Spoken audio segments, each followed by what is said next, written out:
নমস্কাৰ, মই মজিদ। বন্ধুসকল, লগতে চাওঁ আজি 9টা গুৰুত্বপূৰ্ণ খবৰ। প্ৰথমটো খবৰ, ভূপেন বৰাৰ বিজেপি গমনৰ পিছতে দলত আৰম্ভ হৈছে বিদ্ৰোহ। বিহপুৰীয়াত ভূপেন বৰাক প্ৰাৰ্থিত্ব দিয়াটো বিচৰা নাই একাংশ বিজেপি কৰ্মীয়ে। আৰু এই চৰ্চাৰ মাজতে বিহপুৰীয়াত বিজেপি কৰ্মীয়ে ৰাজহুৱা সভাত উজাৰিলে ক্ষোভ। ভূপেন বৰাৰ বিজেপি গমনৰ পিছতে বিজেপিত বিদ্ৰোহ আৰম্ভ। বিহপুৰীয়াত ভূপেন বৰাক প্ৰাৰ্থিত্ব দিয়াৰ বিৰোধিতা একাংশ বিজেপি কৰ্মীৰ। বিহপুৰীয়া সমষ্টিত ভূপেন বৰা বিজেপিৰ প্ৰাৰ্থী হোৱাৰ চৰ্চা। আৰু এই চৰ্চাৰ মাজতে বিহপুৰীয়াত বিজেপি কৰ্মীয়ে ৰাজহুৱা সভাত উজাৰিলে ক্ষোভ। বিহপুৰীয়াত খিলঞ্জীয়া ভূমিপুত্ৰ হ'ব লাগিব বিজেপিৰ প্ৰাৰ্থী। সমষ্টিৰ মাটি পানীৰ সৈতে সম্পৰ্ক থকা লোকক প্ৰাৰ্থিত্ব প্ৰদানৰ দাবী সমষ্টিৰ একাংশ বিজেপিৰ নেতাকৰ্মীৰ। অন্যথা বিকল্প সন্ধান কৰিব হাজাৰ হাজাৰ বিজেপিৰ কাৰ্যকৰ্তাই। ভূপেন বৰাক টিকট দিয়াৰ চৰ্চাৰ মাজতে বিজেপিৰ ভিতৰ চৰাত ব্যাপক অসন্তুষ্টি। ইফালে দলৰ সিদ্ধান্ত মানি ল'ব বুলি ঘোষণা সাংসদ ৰঞ্জিত দত্তৰ। আমিতো দলৰ বিৰুদ্ধে যাব নোৱাৰোঁ, দলে যি কয় সেইমতেই হ'ব, এই মন্তব্য কৰে সাংসদগৰাকীয়ে। পৰৱৰ্তী খবৰ, ৰাজ্যৰ মহিলাসকলে মনত ৰাখক 10 মাৰ্চ মঙলবাৰ। 10 মাৰ্চ তাৰিখে পুৱাৰ ভাগতে প্ৰতিগৰাকী অৰুণোদয় আঁচনিৰ হিতাধিকাৰী বেংক একাউণ্টত সোমাব 9,000কৈ টকা। এক্টিভ কৰি ৰাখক বেংক একাউণ্ট আৰু মোবাইল নম্বৰ। এই ঘোষণা মুখ্যমন্ত্ৰী হিমন্ত বিশ্ব শৰ্মাৰ। অৰুণোদয় আঁচনিৰ লাখ লাখ হিতাধিকাৰীৰ বাবে ভাল খবৰ। অহা 10 মাৰ্চত লাভ কৰিব 9,000কৈ টকা। 20 ফেব্ৰুৱাৰীৰ পৰিৱৰ্তে লাভ কৰিব 10 মাৰ্চত টকা অৰুণোদয় আঁচনিৰ হিতাধিকাৰীসকলে। 8,000 টকাৰ পৰিৱৰ্তে বৃদ্ধি কৰা হ'ল আৰু 1,000 টকা। মুঠ 9,000 টকা লাভ কৰিব প্ৰতিগৰাকী অৰুণোদয় আঁচনিৰ হিতাধিকাৰীয়ে। এই বৃহৎ ঘোষণা কৰিছে ৰাজ্যৰ মুখ্যমন্ত্ৰী হিমন্ত বিশ্ব শৰ্মাই। পৰৱৰ্তী খবৰ, অন্ধকাৰত ডুব গ'ল জুবিন ক্ষেত্ৰ। সোণাপুৰৰ জুবিন ক্ষেত্ৰত বিদ্যুৎ সংযোগ বিচ্ছিন্ন। আৰু জুবিন ক্ষেত্ৰ অন্ধকাৰত ডুব যোৱাৰ পিছতে এই সন্দৰ্ভত সামাজিক মাধ্যমত ক্ষোভ উজাৰিছে জুবিন গাৰ্গৰ পত্নী গৰিমা শইকীয়া গাৰ্গে। গৰিমা শইকীয়া গাৰ্গে এই সন্দৰ্ভত কয় যে আৰু কি বাকী আছে গৈ, কি ইমান অপকাৰ কৰিছে জুবিন গাৰ্গ নামৰ নিষ্পাপ মানুহজনে যে তেওঁক এনেদৰে অন্ধকাৰৰ গহ্বৰলৈ ঠেলি নি আছে। সামাজিক মাধ্যমত এই প্ৰশ্ন বা এই মন্তব্য গৰিমা শইকীয়া গাৰ্গৰ। দৰ্শকসকল, আৰু বহুতো গুৰুত্বপূৰ্ণ খবৰ আছে। তাৰ আগতে আপোনাক জনাওঁ যে যদি আপুনি এতিয়ালৈকে এইটো ভিডিঅ'ত লাইক কৰা নাই তেন্তে এতিয়াই ভিডিঅ'টোত লাইক কৰি দিয়ক। আৰু এনেকুৱা ধৰণৰ ভিডিঅ'সমূহ নিতৌ চাবলৈ চেনেলটো ছাবস্ক্ৰাইব কৰি কাষত থকা বেল আইকনটো প্ৰেছ কৰি ৰাখক। পৰৱৰ্তী খবৰ, ইতিহাস ৰচিলে ভাৰতীয় মহিলা ক্ৰিকেট দলে। 2016 চনৰ পাছত T20ত অষ্ট্ৰেলিয়াৰ বিৰুদ্ধে প্ৰথম শৃংখলা জয় ভাৰতীয় মহিলা ক্ৰিকেট দলৰ। 2-1 ব্যৱধানত এই ঐতিহাসিক জয় টিম ইণ্ডিয়াৰ। অন্তিমখন খেলত 17 ৰানত জয়ী হয় মহিলা ক্ৰিকেট দল। পৰৱৰ্তী খবৰ, অসমত বিৰোধীৰ মিত্ৰতা সন্দৰ্ভত দিল্লীত প্ৰিয়ংকা গান্ধীৰ সৈতে বৈঠক APCCৰ সভাপতি গৌৰৱ গগৈৰ। মিত্ৰতা কৰিবলৈ বৈঠকত সিদ্ধান্ত লৈছে কংগ্ৰেছ হাইকমাণ্ডে। আৰু এই সন্দৰ্ভত কংগ্ৰেছে দিব 2টা খোজ, আন দলে দিব লাগিব 2টা খোজ। এই মন্তব্য গৌৰৱ গগৈৰ। বিৰোধীৰ মিত্ৰতা প্ৰকট। মিত্ৰতা সন্দৰ্ভত দিল্লীত প্ৰিয়ংকা গান্ধীৰ সৈতে গৌৰৱ গগৈৰ বৈঠক। আৰু অসমত বিৰোধী ঐক্য সন্দৰ্ভত আলোচনা কৰা হয় এই বৈঠকত। মিত্ৰতা কৰিবলৈ সিদ্ধান্ত লৈছে কংগ্ৰেছ হাইকমাণ্ডে। আৰু এই সন্দৰ্ভত কংগ্ৰেছেও দিব 2টা খোজ, আন দলে দিব লাগিব 2টা খোজ। বিৰোধী একগোট হ'লে ৰাজ্যসভাত প্ৰাৰ্থী দিব পাৰে কংগ্ৰেছে। এই মন্তব্য APCCৰ সভাপতি গৌৰৱ গগৈৰ। পৰৱৰ্তী খবৰ, পশ্চিমবংগত বলবৎ হ'ব নাগৰিকত্ব সংশোধনী আইন চমুকৈ কাহ। নিৰ্বাচনৰ আগমুহূৰ্তত কেন্দ্ৰীয় চৰকাৰৰ গুৰুত্বপূৰ্ণ সিদ্ধান্ত। ৰাজ্য চৰকাৰৰ মতৰ বিৰুদ্ধে গৈ কেন্দ্ৰীয় গৃহ মন্ত্ৰালয় গঠন কৰিলে কমিটি। নিৰ্বাচনৰ পূৰ্বে কেন্দ্ৰীয় চৰকাৰৰ গুৰুত্বপূৰ্ণ সিদ্ধান্ত। এইবাৰ পশ্চিমবংগত কাৰ্যকৰী হ'ব নাগৰিকত্ব সংশোধনী আইন চমুকৈ কা।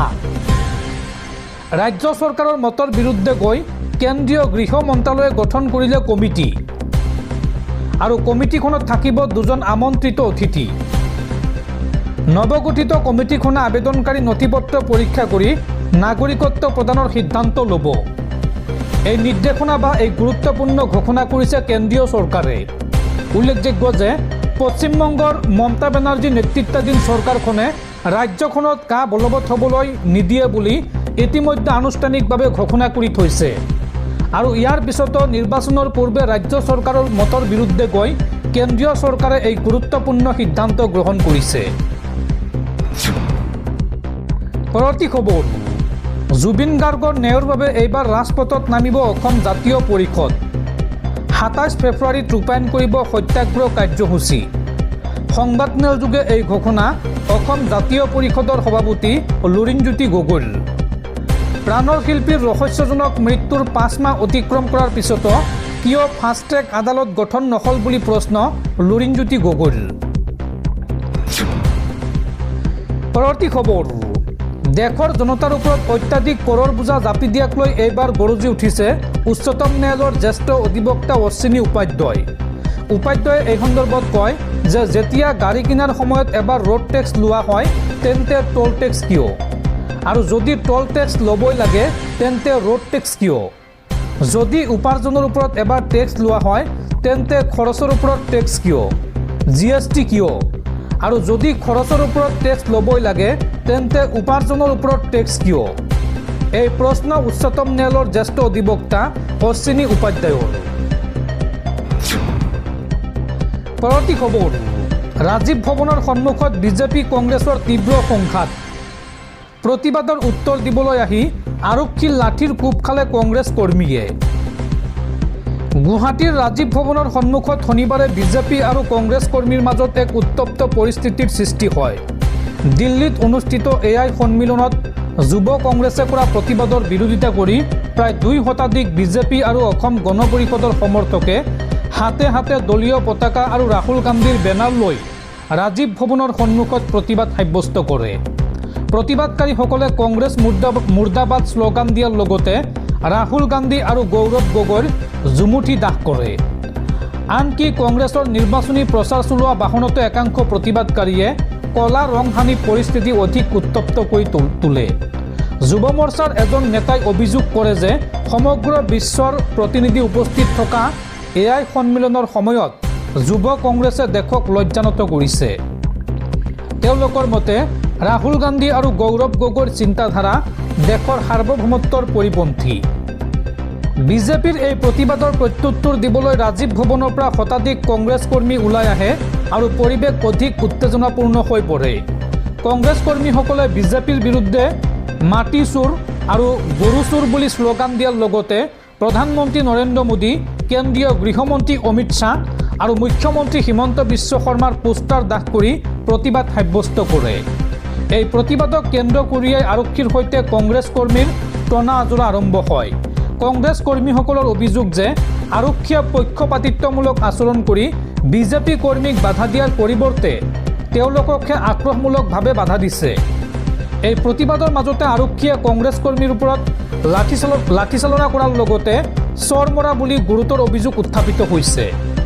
এই সংঘাতৰ আটাইতকৈ চৰ্চিত দিশটো আছিল ২১ ফেব্ৰুৱাৰী অৰ্থাৎ শনিবাৰে গুৱাহাটীৰ ৰাজীৱ ভৱনৰ সন্মুখত সংঘটিত হোৱা এক অপ্ৰীতিকৰ ঘটনা।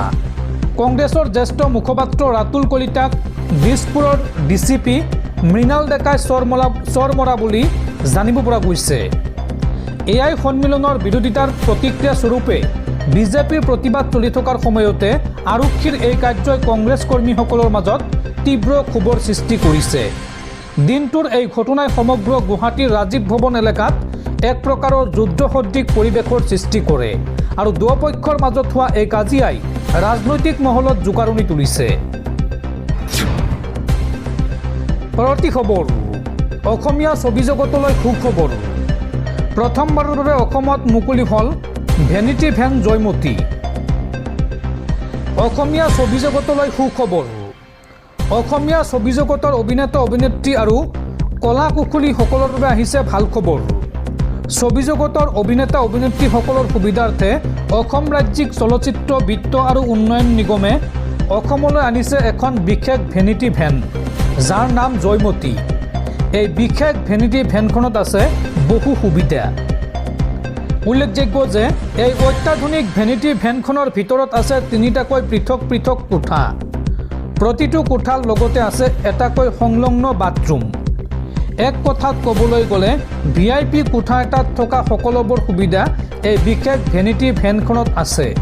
লগতে প্ৰায় 70 কোটি টকা ব্যয় সাপেক্ষে মুম্বাইত এই বিশেষ ভেনিটি ভেনখন নিৰ্মাণ কৰা হৈছিল। এইখিনিতে উল্লেখ কৰিব লাগিব যে চলচ্চিত্ৰ জগতৰ সুবিধাৰ প্ৰতি লক্ষ্য ৰাখি অনা এই বিশেষ ভেনখনৰ বাবে অসম ৰাজ্যিক চলচ্চিত্ৰ বিত্ত আৰু উন্নয়ন নিগমে নিৰীক্ষণ কৰিছে ভাড়া। নিগমৰ তৰফৰ পৰা জনোৱা অনুসৰি যদিহে অসমৰ কোনো লোকে শ্বুটিঙৰ বাবে এই ভেনখন নিয়ে তেন্তে এদিনৰ ভাড়া দিব লাগিব 10,000 টকাৰ লগতে GST। আনহাতে যদিহে অসমৰ বাহিৰৰ লোকে এই ভেনখন শ্বুটিঙৰ বাবে ভাড়াত লয় তেন্তে এদিনৰ ভাড়া দিব লাগিব 15,000 টকাৰ লগতে GST।